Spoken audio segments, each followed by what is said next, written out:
Hello, this is the Green Corn Rebellion Show. I'm Gregory Harden II, and today I'm here with Nick Singer, who is hosts the Oklahoma Progress Now stream on Facebook and Twitch a few times a week, and is a community activist and has been a candidate for public office a couple of times. How are you doing today? I'm doing all right. That's Can't great. complain. That's good. So, where are you from, and where did you grow up at? Grow up at? Yeah, so I am not an Oklahoma native. I've been here about, gosh, going on 17 years.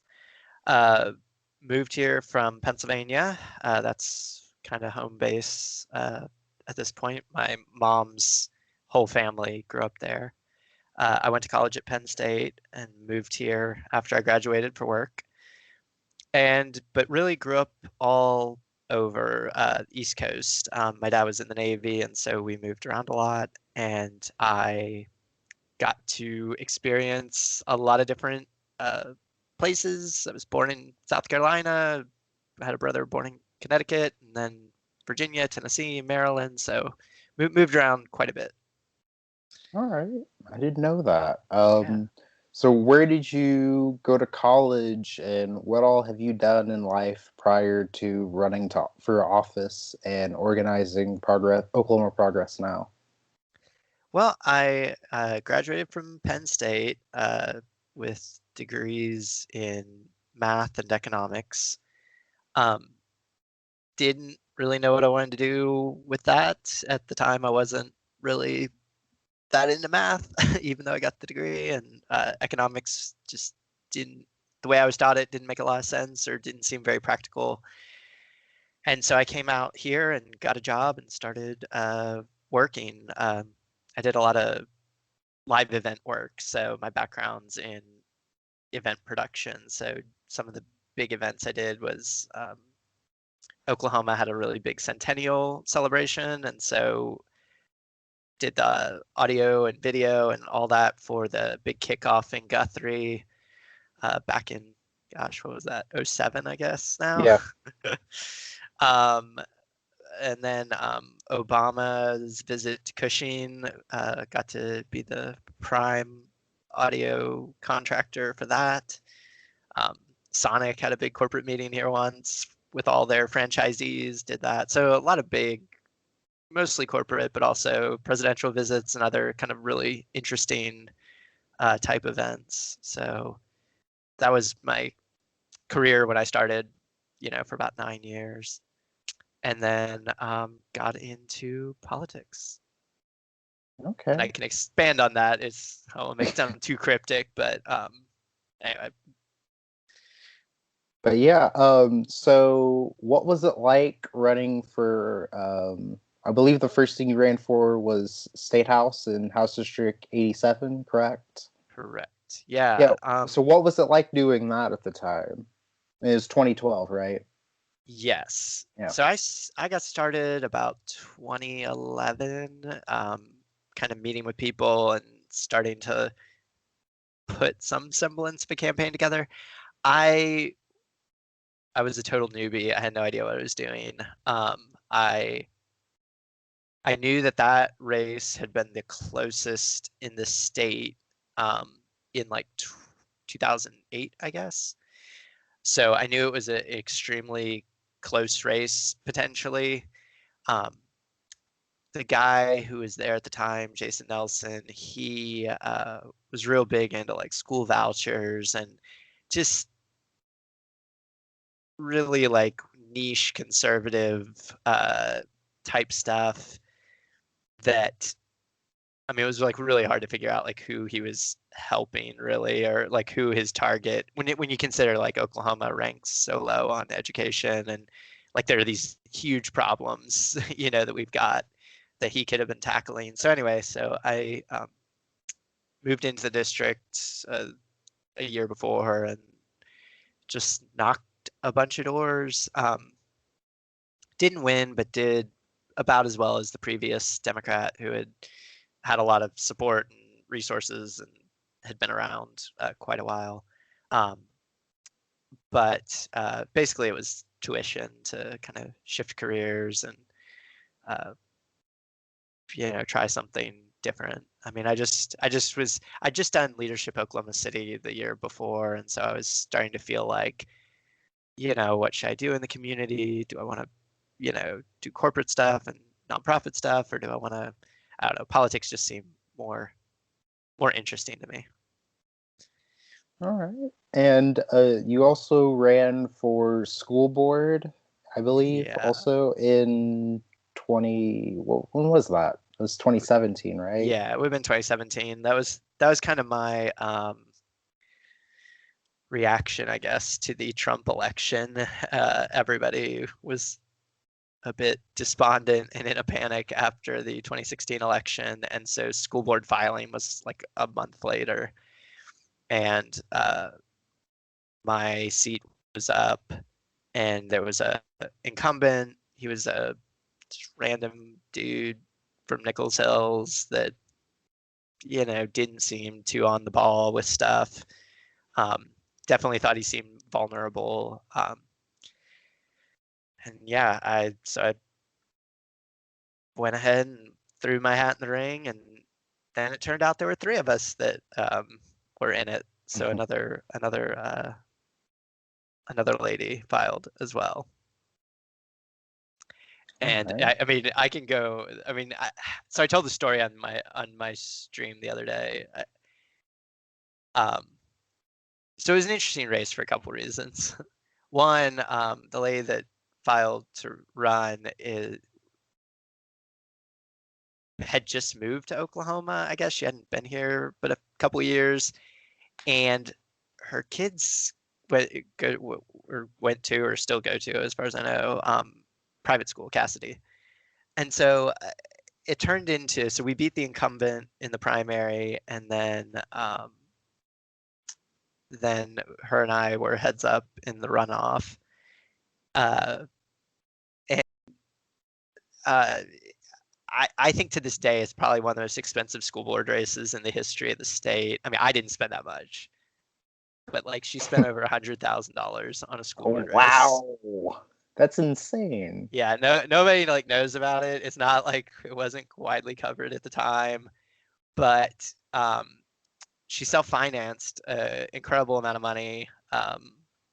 Also had some very wealthy neighbors and friends of the family donate an incredible amount. And so, I mean, I came within 5 points of, despite being outspent easily 10-1, probably more like 12-1. Because I mean, Oh, I raised like wow. $12,000, which is a ton for a school board race. I mean, many school board candidates don't raise or spend $5,000. And yeah, so I got outspent like 10 or 12-1 and lost by 5 points, and really because of two precincts in Nichols Hills. School board seat I ran for, uh, Nichols Hills is its own municipality, so like the city, they can't vote in municipal elections, but they are part of the Oklahoma City School District. And so I lost like the precinct with Oklahoma State Golf and Country Club by like 150 votes, and I lost like the whole election by 200. So anyway, it's a crazy story that really informs my politics to this day, because even though I was outspent so much, it was very, very, very close. And I won basically every precinct outside of the extraordinarily wealthy precincts in Nichols Hills. Oh, that's insane. I had no Yeah. idea. That is, oh, wow. I also had no idea that Nichols Hills was a part of the OKC public school district, because I know that they're their own thing, but I wasn't sure if they were their own separate school district or not. But I guess that answers that question. Oh, Yeah, wow. yeah. There's a ton of weird politics and like knocking. I mean, I knocked probably 3,000 doors. Like that's why I was as close as it was, despite being outspent so horribly.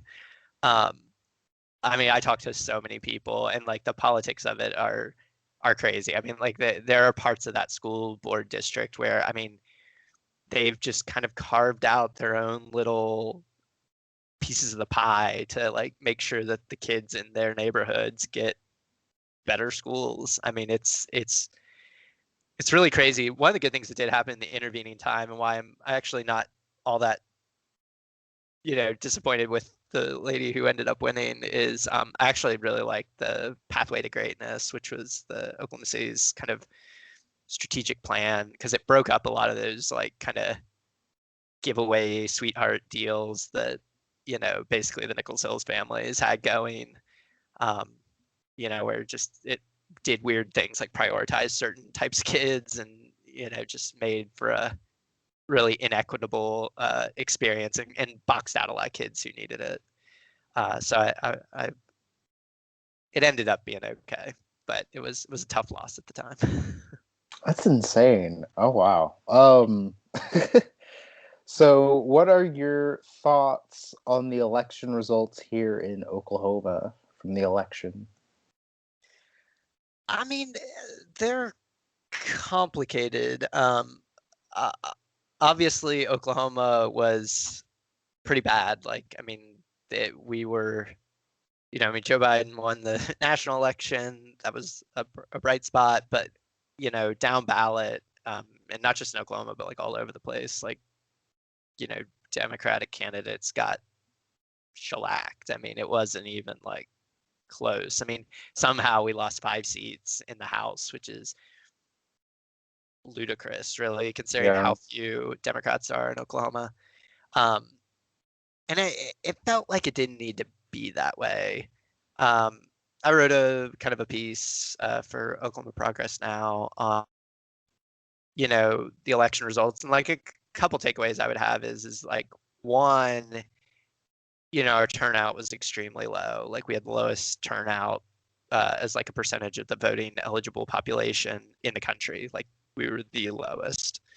So that means that a lot of voters stayed home, even though turnout was higher overall everywhere, even in Oklahoma a little bit.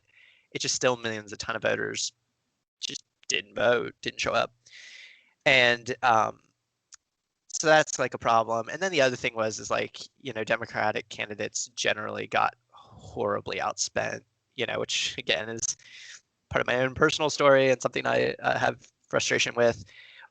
But again, it didn't really need to be that way in the sense that, like, Kendra Horn, who lost the 5th district as the Democrat. I mean, she raised over $5 million and had independent expenditures that spent heavily on her behalf. And then State Question 805 also spent millions and millions of dollars, and both lost. I mean, State Question 805 lost badly. Like it wasn't even close. And you just have to wonder kind of like if that spending had been done differently, or if they hedged their bets a little differently and maybe invested in some down ballot races. Like, would there just have been like this impossible tide that you couldn't get over due to the national election, or would we have saved some seats? I mean, like I look at like Kelly Albright, she did raise some money, but like, I literally think the guy she ran against didn't run a campaign. I mean, when I last looked at his ethics filings, I mean, he raised no money. I mean, he just had an R next to his name. And so to lose people like that is, I don't know, maybe an extra 50 grand would have helped her, keep her seat, or maybe some better organizing on the ground that could have made the case. I don't know. I think a lot of our resources and priorities are sort of misplaced, when you start thinking about like how do we really change things in Oklahoma? I mean, yeah, I think we could spend our money differently and see some different results. Yeah, like I was surprised about like all of the Oklahoma County results. Yeah. Like those were probably like the most disappointing to look at. You know, didn't pick up any county commission seats. Didn't pick up any county seats at all, like county level or anything. And Biden didn't even turn Oklahoma County blue, which we were all like expecting to happen, and it didn't. Like it was disappointing all around. And I think it's funny because I think I told some friends of mine, we were all guessing what we thought the percentage was that different candidates were going to win by. And I think I said that Kendra Horn was going to win, but by the margin and the percentage of which she ended up losing by. Yeah. So it was like, oh well, okay. But yeah, some really disappointed stuff. So what? Let's see, what's the next one? Okay, so what do you think of the direction of the Democratic Party, or where it should be in the state of Oklahoma? Well, and I think that's like what part of the problem, right? Especially when elections get nationalized like they did in this case, uh, I think you have to make it about local issues or find a way to either excite the people that should be voting for you that think there is no chance or no reason or no whatever. So I think it's my thing would be is I think we need to run a turnout game. Like I think the fact that we have the lowest voter turnout in the country suggests that a ton of people are disenfranchised, a ton of people don't see any purpose of voting for either party, and so would rather stay home on election day. And I think we should give them something to vote for. I mean, I know this has been popular in progressive circles for quite a while now, but when you look at what the victories have been in Oklahoma, Medicaid expansion, medical marijuana, uh, state questions 780 and 781, even though I think now those more passed because they caught the opposition sleeping. But still, I mean, it was criminal justice reform. Yeah. If you give people something to vote for, they go out and get it done. I mean, medical marijuana had some of the highest turnout. I mean, they had turnout in a primary that was the equivalent of like a midterm. So, I mean, it brought people out of the woodwork. I think you could recreate that in local campaigns. I mean, there are voters sitting out there that, just need the nudge. They just need to know that, like, hey, there's a really good sheriff's candidate, or they're a really good county commissioner, or a really good, and when we go back and look at what these candidates spent, I haven't looked at the county ethics filings, but I mean, I can tell you just based on what I've seen, like they didn't spend much money, like they didn't raise much money. I mean, I think you have a lot of candidates kind of dying on the vine that could be successful if folks that are willing to invest in some of these more niche or specialized, races, like focusing so much effort on Kendra Horn, um, to lose by 5 points or whatever. I mean, I think if you spread that out, I think if you talk to somewhat different voters, I think you could see different results. I mean, I think running the campaigns the last 20 years in Oklahoma is, for Democrats, is a bad strategy. I mean, I think we have to try to engage different voters or engage them around things that very much matter to them. I mean, like run campaigns that are very targeted at what they care about. Yeah, and you mentioned how Democrats have been running things like in elections the last 20 years. I remember looking at some stuff about the composition of the state legislature. I believe every year since I want to say the 98 or 96 election, Democrats have only lost seats in the state legislature. Like it was like a smaller trickle back then, but it's been a constant loss every year. Like we've had seat flips, but we've had net losses every year. Yeah. And it's a like kind of disappointing thing to look at. Especially, I remember they made some GIF on Twitter that was like a map of the state house in '92, and then it like showed how it got constantly more and more red over the years, and I was like, yeah, that's sad. But yeah. I mean, I think it feels a little overly hopeless, though. I mean, people forget Yeah. that Brad Henry was governor in 2011. Like that wasn't like a lifetime ago. That was 8 years ago. It Or was 9 in years my ago. lifetime. Right. Like he was elected in my lifetime, and he was a got elected twice, and the second time in 2006 he won almost every county except for Yeah. the Panhandle. That's still an insane like election to even think about. He won like 66% of the vote. Like it was one of the highest like in like my life at least of any candidate, like highest percentage of any statewide candidate. Like Yeah. that was a pretty insane thing.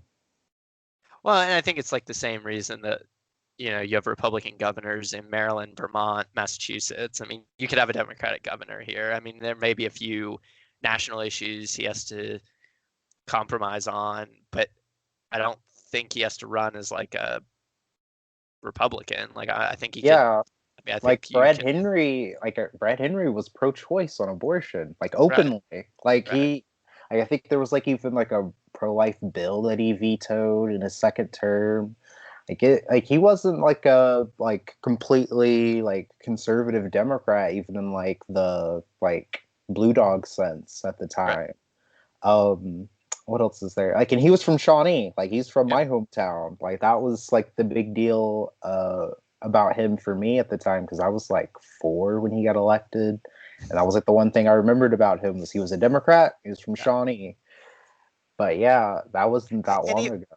yeah, and So, even back then, I mean, the Democrats still had majorities. I mean, oh like, yeah, I mean, I yeah, can't remember exactly what year it was, but I mean, it was in the mid late aughts that they lost majorities, and now it's like, I mean, the Republicans just have super duper majorities in both, yeah, houses. So it's like, I don't know. I mean, I think people get a little myopic about it. Like they're like, oh, it'll never change. We'll never see anything different. It's like, guys, that was like less than 10 years ago. Like it's yeah, like the pendulum could swing back faster. I mean, I know that the pendulum was swinging that way already for a while, but like you point out, I mean, Brad Henry won by the most highest margin, of in any. like within the last 30 years or Right. so. So I Yeah, mean, it's like that wasn't that long ago. Like you just have yeah. to like recreate that kind of magic. I mean, you need a good candidate that connects with the people and runs on issues that Oklahomans genuinely care about. Yeah, what was it? And also, the funny thing about that election was he won the governorship, but the Democrats lost seats in the state legislature. Yeah. So, like, yeah, like that was the even weirder part about that election. But yeah, I agree a lot with what you're saying about that. This year just felt like a very odd year. I think it was an odd year for Democrats because I know a lot of people didn't knock doors the same way Yeah. that they usually do. They did let drops instead, which isn't really a proper stand-in for actually talking to a voter.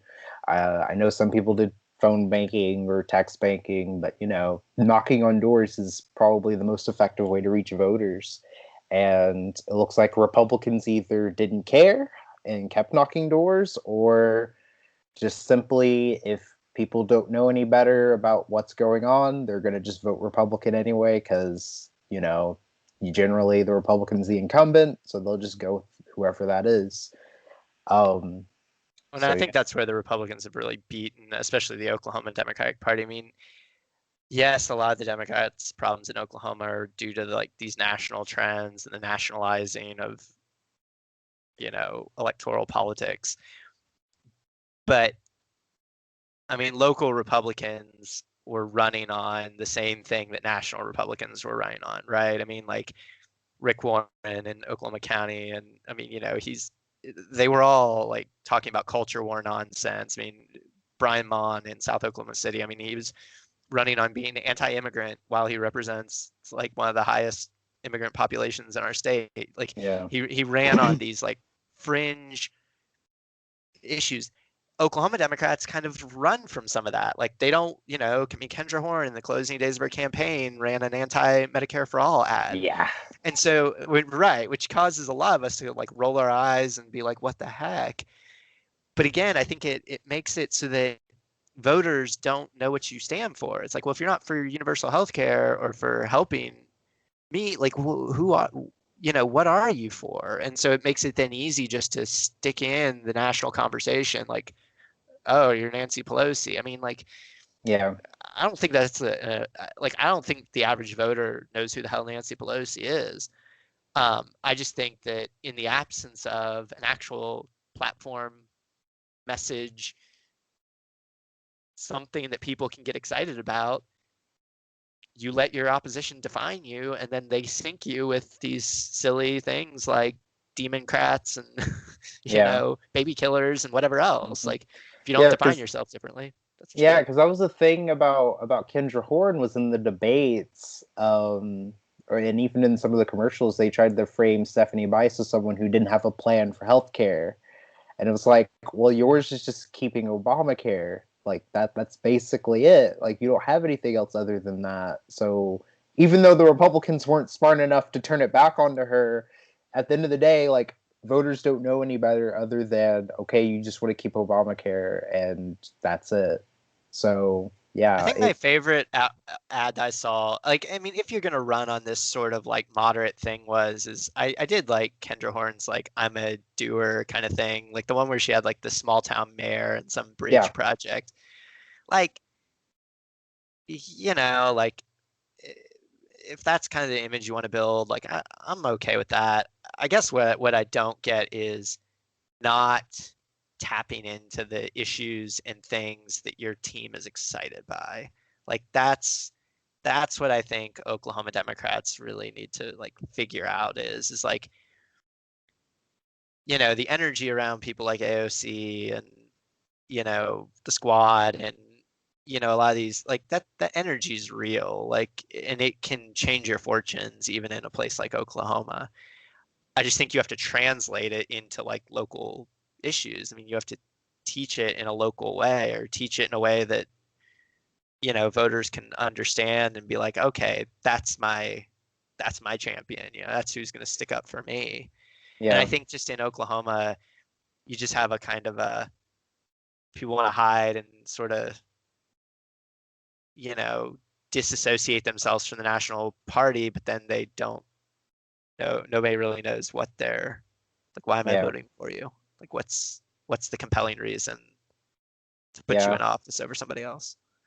Yeah, but I would say Kendra wasn't as bad as some of the other like moderate blue dog Democrats like Max Rose and Staten Island. Did you see that guy's ads? His ads were insane. Like Or he the was just like saying fuck Bill de Blas or Mayor de Blasio and stuff. Like I was like, wait, this is an ad?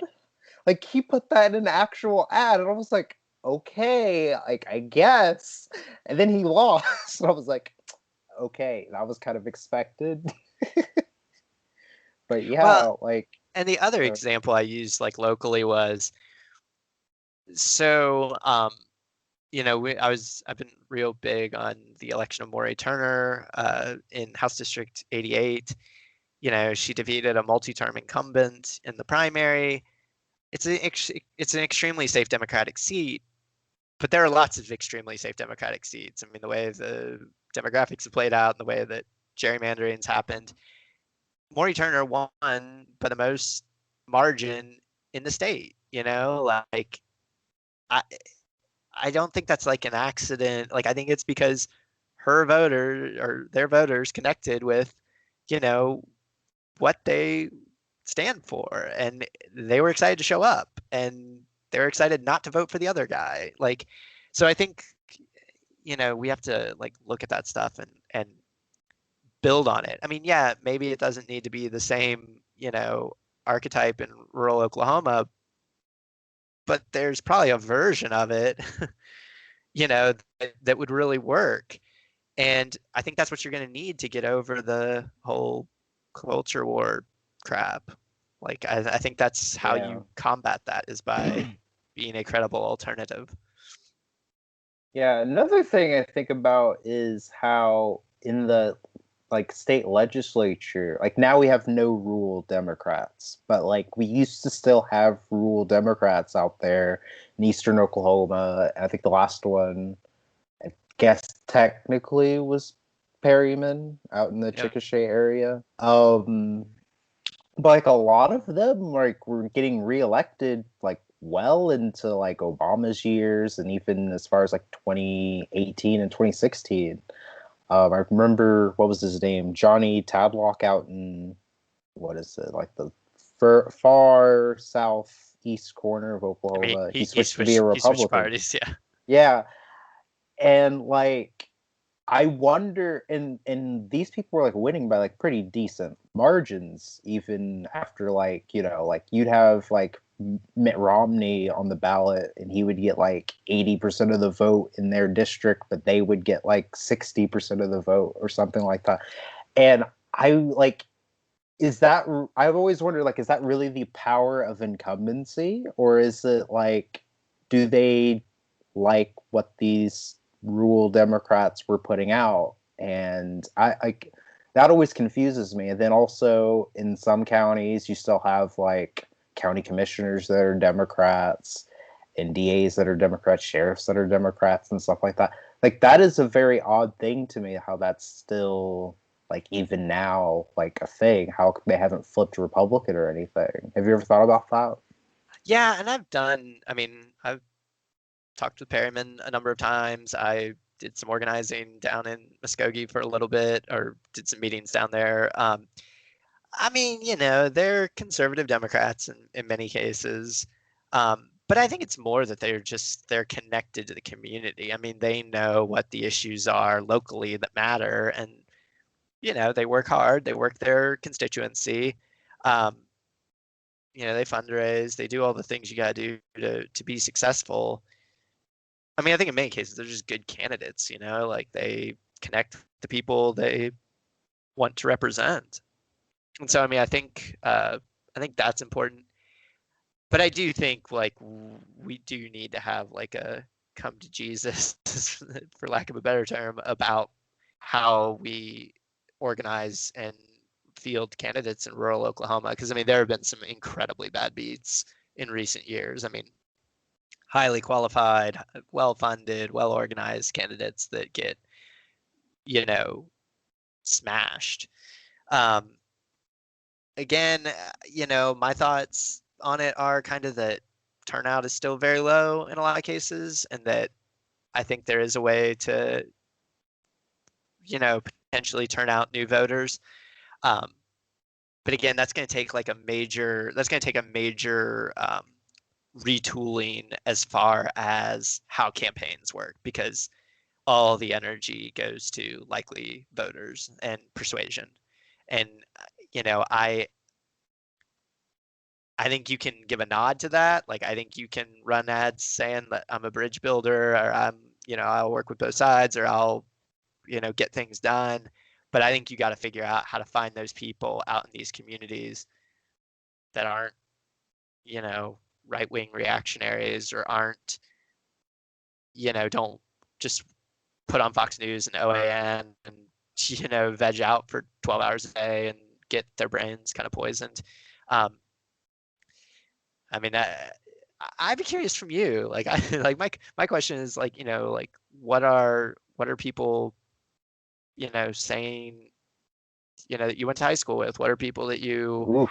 yeah, in your community? I mean, like, I don't know. I mean, my mom's from a small town in southern Pennsylvania. It's extremely conservative. I mean, there is definitely a disconnect between those folks and those of us that got out, Yeah. but I just don't think I don't believe in the idea that people are lost causes, or that Yeah. everybody thinks that way. Like, I mean, I think there are people that can be found Yeah. to shift Yeah, districts. like for me, like I think there's like an importance in the face-to-face conversation and actually talking with people, especially like the people that watch Fox News all the time. Because like a lot of them, when you actually like talk to them and like you have to sort out some of the like BS of what they think about Democrats or socialists or whatever, and then actually get to like the bottom line of what you support and what you want to do. They sometimes tend to agree, or or they won't, or whatever, but sometimes they might agree, or they might actually be okay with what you're trying to do, and they might actually be able to come onto your side on certain things. So it's like I've had conversations with conservative people who I never thought would I would get to agree on like Medicare for all, but then after they get past like certain arguments that are just force fed to them from Fox News, they're like, okay, I think I'm actually okay with that then. And I'm like, see, look at that. And like, I do think that like just like having the conversations with people is like the number one thing, because usually they only watch Fox News or conservative media, and that's all they ever get. They don't ever actually hear rebuttals to those talking points. So usually when you're talking to these people, you're just knocking down straw mans and stuff, Yeah. and actually getting like the actual truth of the certain policies to them. Um, so yeah, I do think that canvassing and actually getting to talk to people is like a huge, huge, huge deal, and not just the people who already agree with you. Right. Because if it's a Democrat, you probably know they're going to support you anyway. But if it's a Republican, you might be able to flip them. So yeah, I do think it's more about actually talking to people one on one and stuff like that. Because the propaganda from Fox News and OAN is a whole other animal, but Fox News is the big one. Um, that's definitely a problem, and we don't have any equal or opposite thing to Fox News as much as people would like to say MSNBC is like the liberal Fox News. It's certainly not. It's almost, in some ways, it's almost just like a Fox News light. If you Right. go It's turn corporate on, media. Yeah. yeah, it's corporate media at the end of the day. I mean, like, sure, they might have some more progressive voices on occasionally, but like Morning Joe, like Right. that's, oh my god, like that's Yeah. Fox News light to me. Like, but like that's kind of how I've thought about that kind of stuff. You just have to talk to people. I also think there's some untapped potential in going negative. I know everyone claims they hate negative campaigning, but of course everyone does it. You have to go negative in the right way. Because Exactly. like if you like it, yeah, you have to go negative in the right way.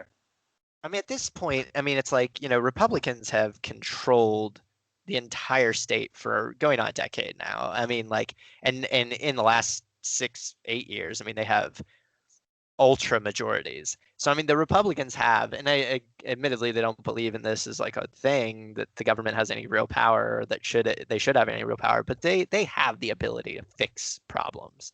Like if they wanted to, they could fund schools at a more adequate level. They could, really go after, opioid addiction or economic devastation in rural areas. I mean, I think like it's time for Democrats to get up and be like, what have they done for you? I mean, look at your community over the last 10 years and tell me it's in a better place than it was 10 years ago. Like, it's not. Yeah, And and it's not getting any better. right. I mean, Yeah, and because I can show you population shifts. I mean, like, these communities, some of them are emptying out. I mean, they have 10 and 20% population loss in the last decade. That's horrendous. I mean, that's a fifth of everybody has left. So, yeah, I mean, like, I think, and I think it would help too if urban and suburban Democrats would get a message that resonates with, I mean, doesn't just look down on rural people as backwards or foolish or brainwashed or whatever, which admittedly I'm yeah, guilty of too at times. I mean, but I think like, they're adults, they're voting, like, they have interests. Like, let's just figure out what those are and crack that nut, like yeah, we don't need to reinvent anything here. I mean, we just need to say like, look, if you vote for us, like this is part of our plan to help you too. Like it's not just helping inner cities or suburbs or whoever our constituencies we think are. We're here to, you know, support your communities too and see them thrive. I don't know that anybody's making that case yeah, particularly well. yeah. Like for me, like I just think about in Shawnee, like here in Shawnee, we've seen a lot of places open up, a lot of businesses open up, small businesses, other chain stores and stuff like that. So we've seen a lot happen. Like Shawnee is growing.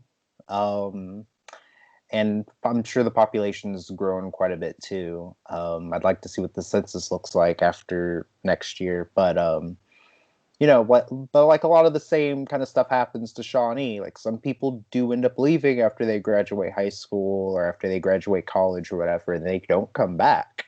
I think that's a thing that happens also probably maybe in Oklahoma City. But usually people leave Shawnee and go to Oklahoma City or Tulsa or something like that.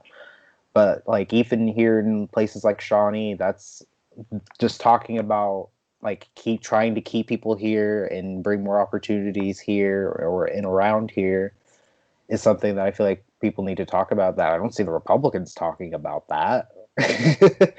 But yeah, and I feel like there's certain issues that they don't attack the Republicans on. Is what you said, like they've been in power for about 10 years or so, and they've, kind of ran the state into the ground. Yeah. For lack of a better word, like it hasn't, things have not gotten better, and they don't look like they're getting any better. And even people who I talk to who are my age and a little bit younger, they tell me all the time, like, yeah, I don't think things are gonna get better here.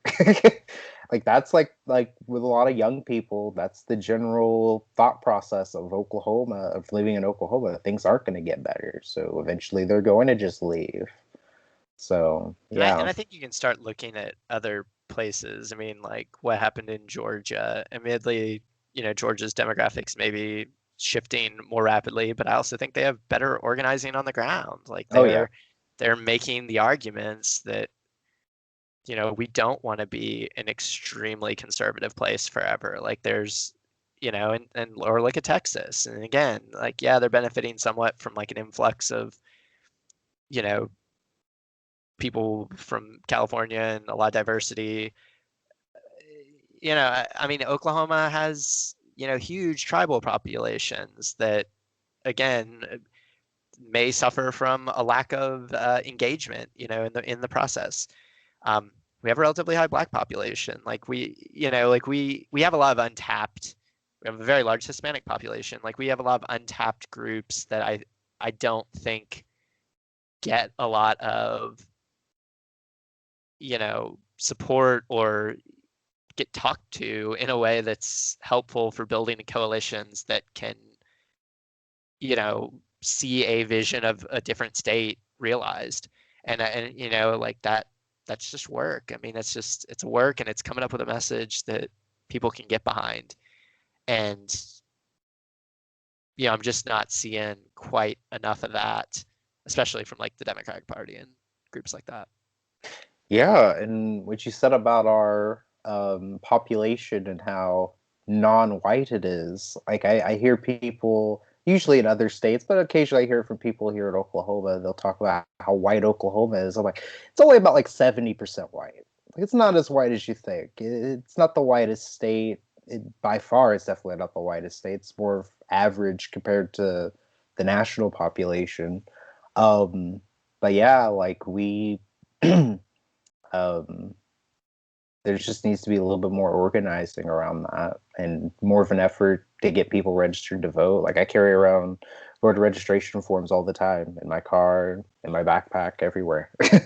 Yeah. No, I um, mean, and that's definitely part of it. yeah. Um, so last question I have here is what kind of music do you listen to? Well, I mean, as a DJ, I should listen to more stuff. It's been a rough year for that though. Try to stay caught up with the top 40, just because, requests and whatnot. Um, I haven't been as up on my music lately. I am a child of the 90s, so late 90s, early aughts was when I was, into music. So a lot of alternative rock and uh, emo type stuff. I feel, I feel like I'm pretty basic, pretty basic on the music front. I also like a lot of like electronic music, so can almost always get behind doing that. My big thing is live music. I mean, I love concerts and festivals and stuff like that. So um, you know, I think that's like one of the things, like given my work experience and liking, you know, sort of the big rock show type music, uh, that makes the COVID situation so darn frustrating, you know, and that people decided to take the path we've taken. It's like, I mean, you've condemned us to like not having that for, Yeah. you know, until there's a vaccine, basically. I mean, it's, I really feel for all my friends in the music and event industry because it's a pretty dark, pretty rough time. Yeah. Were you ever into Limp Bizkit? um, I I would, I mean, sure. I mean, like a little bit, right? Because I mean, you know, it all came out when I was in late high school. So I mean, it was, yeah, that was definitely the big hits of my day. I do remember one of the better concerts I ever went to was Linkin Park. Oh yeah. Like yeah, like right during the whole Meteora deal and all that. Had to, I have a vivid memory of helping uh, an ex-girlfriend out of out of a pretty intense mosh pit situation. It was time for her to go because it was not going the right direction, and but like just how, I mean, it's fun to see those kind of groups at their peak, right? I mean, like, you know, like you want to see Fleetwood Mac in the 70s, you want to see, you know, Michael Jackson in the 80s. Like it was fun to see. Uh, Gosh, who all did I see? Like Linkin Park, Stained. Oh, Um, okay, cool. yeah, actually, I have a really funny story with Stained. I saw them at a festival in Baltimore, and I think it was FedEx Field is what they call it at the time. But anyway, they had put down plastic sheeting to cover the whole arena floor, and the concert goers had ripped them up and were like using them as giant surfboards. So I have this like vivid memory of me at 20 or however old I was at the time, like kneeling on one of these giant pieces of plastic that they had put up or ripped up for the from the flooring for the concert, and like sitting in this sea of people looking out while Stained is like playing outside, or one of their one of their big Oh hits. Like it wow. was pretty awesome. So that's like, yeah, those are like memories that like really stick with you, and definitely something I cherish. Oh, that's so amazing. Like I don't get to see any bands in their prime anymore because most of the bands that I like are like as old as those bands I just mentioned, or like some of the newer bands I like, they're just not as big as those bands ever were and probably Yeah. won't ever be as big. So it'll never be the same. But you know, like I've seen Korn live, I've seen Chevelle, I've not seen Stained, but I've their guitarist is in another band with the singer of 3 Days Grace. Remember 3 Days Grace? Uh-huh. So Yeah. they're in a band together, and I've seen them live. They're called Saint Asonia. Um, but yeah, I've seen some of those older bands like Candlebox. Yeah. Seen Marilyn Manson live.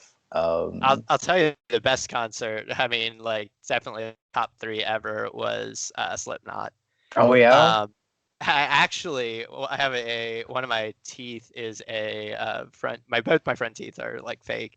One was from a car accident. The other was from the opening act. I think it was Non-Point, I Uh believe was the huh. name of the opening act. Yeah. Um, one, two songs in, gigantic mosh pit just forms like directly in front of me, and this bald dude gets launched like directly into my face, like, and they were like a half hour late starting, so like everyone was just like pissed. Anyway, I was in college for this, so I had to like go make sure it didn't fall out right then. I was fine. Go back down. It was them, System of a Down, and Slipknot. Rammstein was supposed to play, but it was like the end of the tour and they pulled out. But it was incredible. I mean, both System Yeah. and Was this like Slipknot were, 2001, 2002? gosh, I think it was more like '03. Like I think it Okay. was near the end. '03, maybe even '04, because it was near the end of my college career. But Oh wow. it was I mean, System was huge. Like it was like right when Chop Suey came out and like all that. So I mean, like they were huge and sounded amazing. I mean, like that lead singer with his crazy voice and all that. I mean, he Yeah. sounded amazing. And then Slipknot just has such an insane stage presence. I mean, just Well, it was 9 of them, so yeah. And they, I mean, just the stuff they would get the crowd to do, and even for as like rough a show as it was, like, you know, people weren't like the guy like that hit me, like he wasn't like trying to like hurt me, you know, like it was just yeah. it was an accident. So like I just have lots of memories of like running through giant mosh pits and people being you know, pretty kind, pretty reasonable while thrashing it out. But yeah, definitely one of the best concerts I ever went to. It was an absolute blast and lot of fun, a lot of energy. It was good. Oh, that's awesome. I haven't seen Slipknot yet, but I want to. But Yeah, no, they're amazing. but yeah, well, thank you for coming on. This has been a real interesting conversation. Where can we find you on social media, and is there anything you'd like to plug before you go? Um, I mean, so I'm currently directing a 501c4 nonprofit called Oklahoma Progress Now. We sponsor the show here and just trying to continue this building of alternative media. You know, like we talk about Fox and, you know, these other groups that are out there kind of poisoning discourse. Like, I think it's important to have people out there advocating for, you know, universal policies and things that help everybody and, you know, real social, economic, racial justice, environmental justice. So that's kind of what we're doing. We're doing a lot of looking at elections and trying to focus more on local candidates, down ballot stuff. But all of our stuff is okprogressnow.org, Twitter, Facebook, Instagram. Check us out. We're out there posting and putting up stuff and got a lot planned for the future. So we'll be doing it. All right. Sounds good. Thanks. All right. Appreciate it.